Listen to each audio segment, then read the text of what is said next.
Physical methods of characterizing solids. We will study various methods for characterization of solids. So first method which we will study in this presentation is XRD, X-ray diffraction analysis.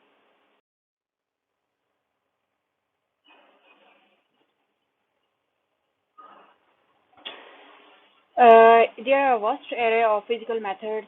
These physical methods are characterization methods, and these characterization methods are used to investigate the structure of solids.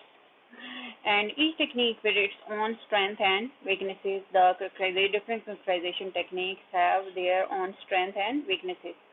Some characterization techniques are able to investigate the local coordination around a particular atom. What is the coordination number of an atom? Some of the characterization techniques will tell us about this coordination around a particular atom or its electronic properties, whereas other techniques which tells us about, they will elucidate the long range order of structure. They will show us the detail of long range order of the structure. So there are different techniques, and each technique has its own advantage.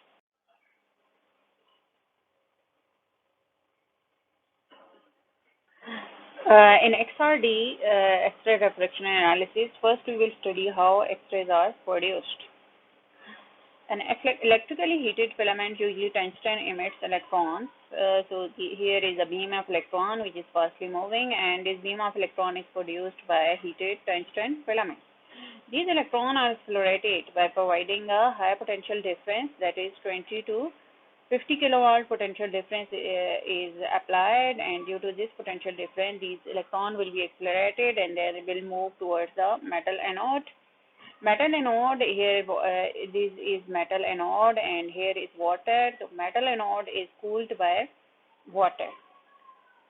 When the electrons strike on the metal anode,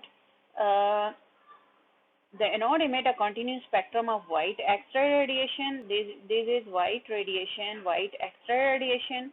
But superimposed these are sharp intense X-ray. This is a spectrum of sharp intense X-ray. So these white X-ray radiation are produced when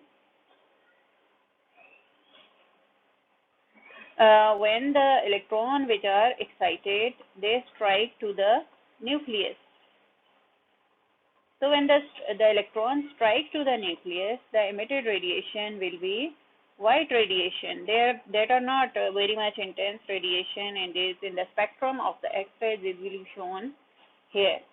But these are the K alpha and K beta. These are intense X-ray radiation. These will be superimposed on the white X-ray. The frequencies of K alpha and K beta lines. We will study how K alpha and K beta lines are produced. These are K alpha and K beta lines. These are characteristic of the anode metal. It means that it depends on anode metal. Here on the x-axis is wavelength. Reciprocal of wavelength is called a frequency. So frequency or wavelength of these lines, on what wavelength this line is present, it depends on the nature of anode metal, and anode metal is a target metal on which the electrons strike. The most commonly used in X-ray crystallographic studies are copper. The X-ray crystallographic studies mean for the X-rays which we use for studying the crystalline structure of the inorganic materials.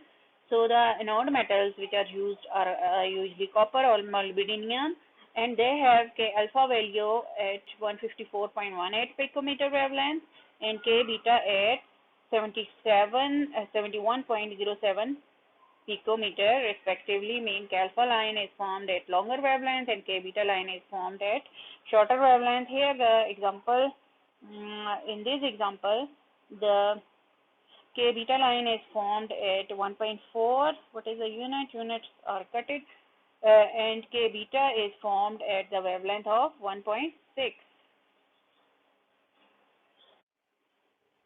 These lines, these two lines, K alpha line and K beta line, occur because the bombardment electron knock out electrons from the innermost K shell. How it happens?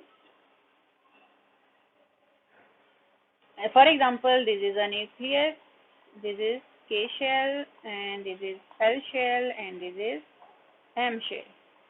K shell electron, L shell electron, and M shell electron.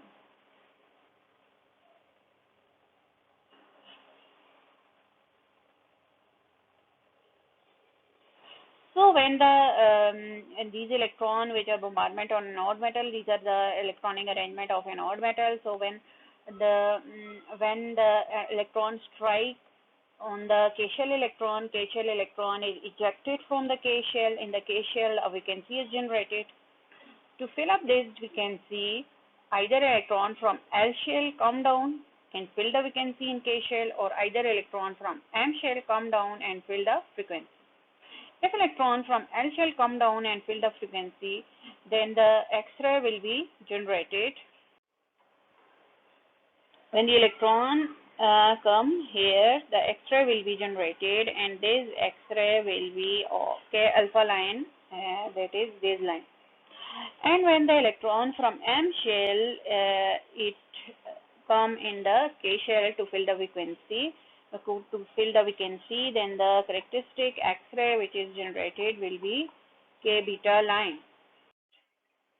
Electron descending from L n is equal to 2 give K alpha line, and electron from M shell n is equal to 3 give K beta line. When the electron descend from L shell to the K shell, then K alpha line will be obtained, and when the electron from M shell go down in the K shell, then K beta line will be obtained. These lines are actually very closely spaced doublets. These lines are actually, if we look closely, these are actually double lines which have K alpha 1, K alpha 2, and K beta 1, K beta 2 lines, which are usually not resolved in normal X-ray diffraction spectrum. As the atomic number Z of the target increases, the line shift to shorter wavelength. As the metal which are we using, the atomic number of metal increases. What happens to these lines? These lines shift to shorter wavelength, that is intensity. Here is the wavelength. So if the atomic number increase, the lines will be shifted towards the shorter wavelength. Normally, in X-ray diffraction, monochromator radiation wavelength or a very narrow range of wavelength is required. X-ray diffraction analysis, we use monochromatic radiation of X-rays. Monochromatic means single wavelength or very narrow range of wavelength is required. Usually, K alpha line is selected and K beta line is filtered out by using a filter made up of thin metal foil of element adjacent Z-1 in the periodic table. For example, we are using copper as an anode, and X-rays which will be generated from the copper will consist of K alpha lines and K beta wavelengths, K alpha wavelength and K beta wavelengths. We use such type of metal foil which have the atomic number Z-1. Z-1 means the metal which we are using as anode. The metal foil should have, this is the atomic number of, Z is the atomic number of copper, then here the metal foil which we using should have the atomic number 1 less by copper. So when these radiation will pass from this metal foil which has atomic number Z-1, the K alpha will pass, but K beta will be absorbed here, and only K alpha radiation will be used for X-ray diffraction analysis.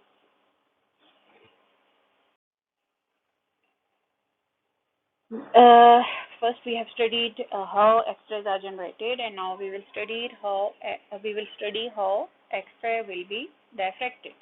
How X-ray diffraction takes place. Crystalline solids consist of regular arrays of atoms, ions, or molecules with interatomic spacing of the order of 100 picometer. In crystalline solids, there may be atoms, there may be ions, there may be molecules. And the interatomic distance is up to the range of 100 picometer. The distance between the atoms, the distance between the ions or molecules may be up to the range of 100 picometer. For diffraction to take place, the wavelength of the incident light has to be of the same order of magnitude as the spacing of the grating. Diffraction, usually we do the diffraction by using diffraction grating. Diffraction grating is the material which have grooved surface. When the radiation strike on it, it is reflected parallel beam of radiation strike, and when it is reflected from its surface, angle of reflection is different for different wavelengths. So this phenomena is called diffraction. This is diffraction on the diffraction grating, but in the XRD, this crystalline substance will act as diffraction grating for diffraction of X-ray radiation. So crystalline solid, for diffraction to take place, the wavelength of incident radiation has to be same order of magnitude as the spacing of the grating. This is the spacing of grating. And the spacing of grating should be equal to the wavelength of the radiation which is falling on the grating. Because of the periodic nature of the internal structure, it is possible for crystal to act as three-dimensional diffraction grating to light of a suitable wavelength. So this is a diffraction grating, but the crystalline substances also act as diffraction grating. When the radiation fall on the crystalline substance, the radiation is diffracted like this, in the same manner as the radiation is diffracted from the diffraction grating. Bragg is a scientist who studied X-ray diffraction from the crystal, and he derived of equation that is called Bragg's equation. Bragg noted that X-ray diffraction behave like reflection from the planes of atom within the crystal, and that only at specific orientation of the crystal with respect to the source and detector are X-rays reflected from the planes. These are different planes. This is a crystalline material, and these are these black dots are atoms, ions, or molecule of crystalline structure. And this is plane 1 of this, plane 2, and plane 3, and plane 4. So when X-ray fall on different planes, this is on plane 1, A, B beam fall, it is reflected as BC. Then G, F beam fall on plane 2, and it is reflected at FH. Then I, here is not written. Then this beam fall on plane 3, it is reflected. So X-ray diffraction behave like reflection from the planes of atoms.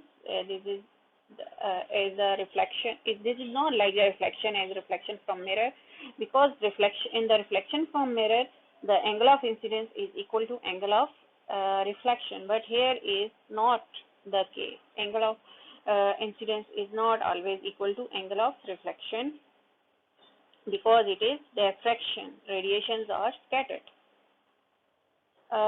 This is like reflection from the planes of atom within the crystal, and at only a specific orientation of the crystal, this X-ray diffraction takes place at specific orientation of crystal. Mean if radiation is falling from this side, no diffraction will take place, or if falls from this side, no reflection will take place. If it falls from this side, the diffraction will take place. So the X-ray diffraction depend on the specific orientation of the crystal with respect to source and detector. Here the X-ray detector is placed which detects the intensity of X-ray radiation which are diffracted. It is not like the reflection of light from mirror, as is required that angle of incident equal to the angle of reflection. In case of reflection from mirror, the angle of incidence is always equal to angle of reflection, but in the X-ray diffraction on the crystals, there is possible for all angles, mean their angle of reflection may be different from angle of incidence. With X-ray diffraction, the reflection only occurs when the condition for constructive interference are filled. How constructive interference will take place if the radiation which is coming from here,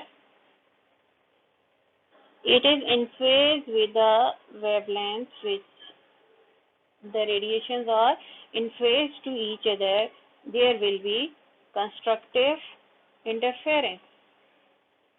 But if they are out of phase mean like this, then there will be destructive interference. So X-ray diffraction only takes place when the radiation which are reflecting from the different planes of the crystal are in phase to each other, then constructive interference will take place and X-ray diffraction will also take place. The area of black point in the diagram represent a section through a crystal, and the lines joining the dot marks are a set of parallel planes with Miller indices HKL and interplanar spacing DHKL. Here this DHKL is interplanar spacing DHKL. DHKL is the spacing between two plane black dots. Which black dots show black points show the area of black point in the diagram represent a section of the crystal.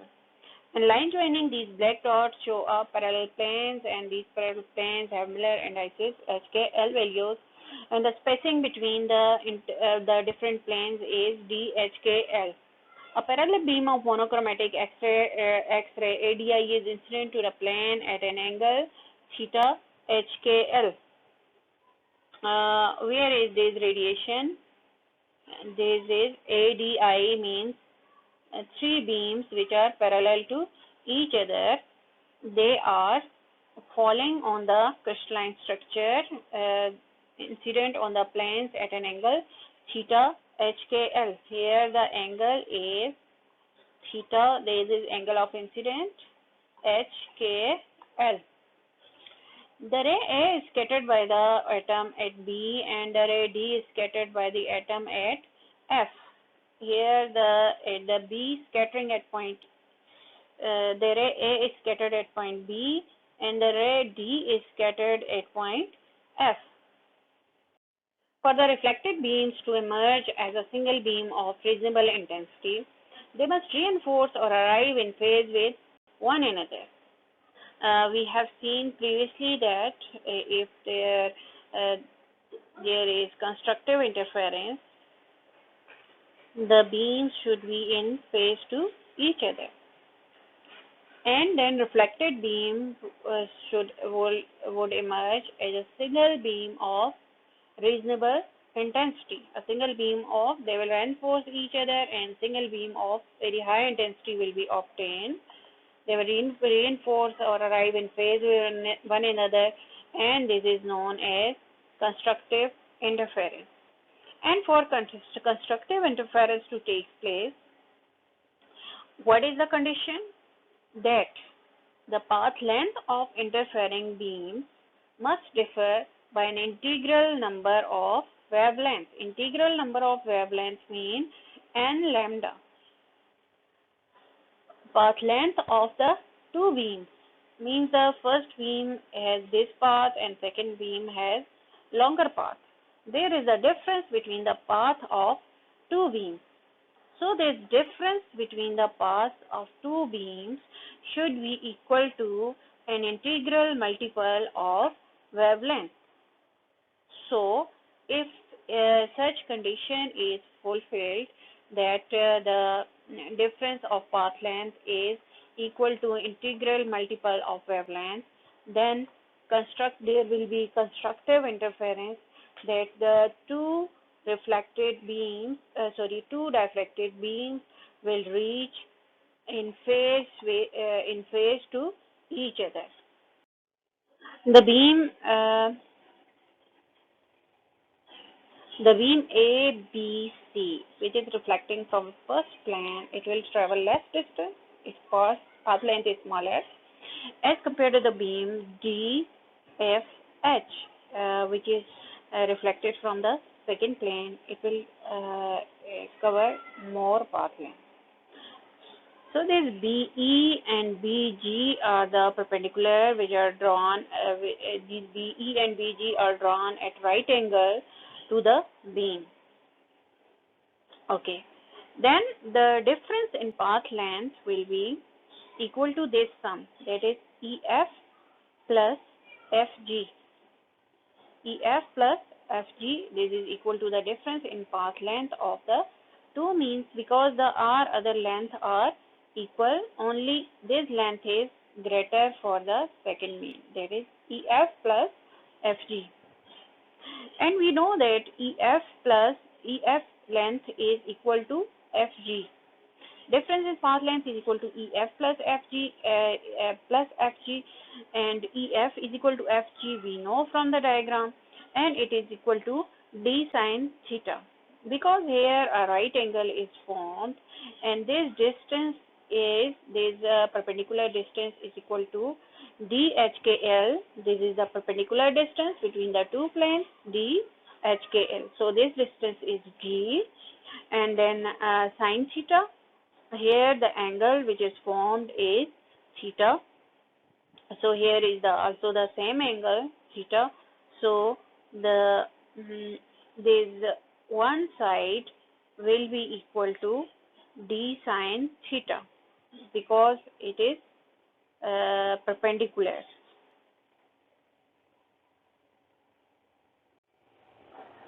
Okay, the difference in path length was equal to EF plus FG. So D sine theta plus D sine theta will be equal to 2D sine theta.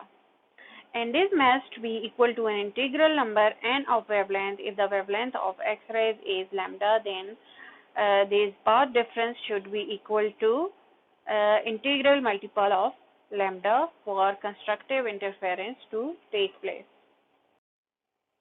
This is known as Bragg equation, and it relates to the spacing between the crystal planes DHKL to the particular Bragg angle theta, at which the reflection from these planes are observed. So this final equation, which is n lambda is equal to 2d sine theta, this equation is called Bragg equation, and it gives the relationship between the d, that is interplanar spacing, and theta at which reflection from these planes are observed. Mostly the subscript HKL is dropped from the Bragg angle theta without any ambiguity, as the angle is unique for each set of plane. So we usually read this equation as n lambda is equal to 2d sine theta. When n is equal to 1, the reflection are called first order reflection, mean and the integral multiple of wavelength is 1. Then there are first order reflection when n is equal to the reflection of second order, and so on. However, Bragg equation for second order reflection from a set of planes HKL is 2 lambda is equal to 2d sine theta, and which can be written as lambda is equal to 2d sine theta divided by 2.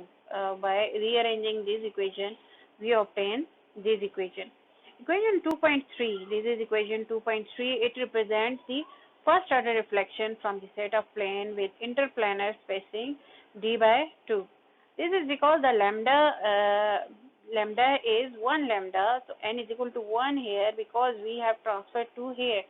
So this lambda show the first order reflection because the n value is 1, and the d by 2 spacing is half. For d by 2 spacing, the set of plane with interplanar spacing d by 2 has Miller indices 2h, 2k, 2l. Therefore, the second order reflection from HKL is indistinguishable from the first order reflection from 2h, 2k, 2l. These are the planes of the crystal, and the Bragg's equation may be written more simply as lambda is equal to 2d sine theta because there is no difference between single and first order reflection and second order reflection. So we usually write it like this for first order and for second order reflection.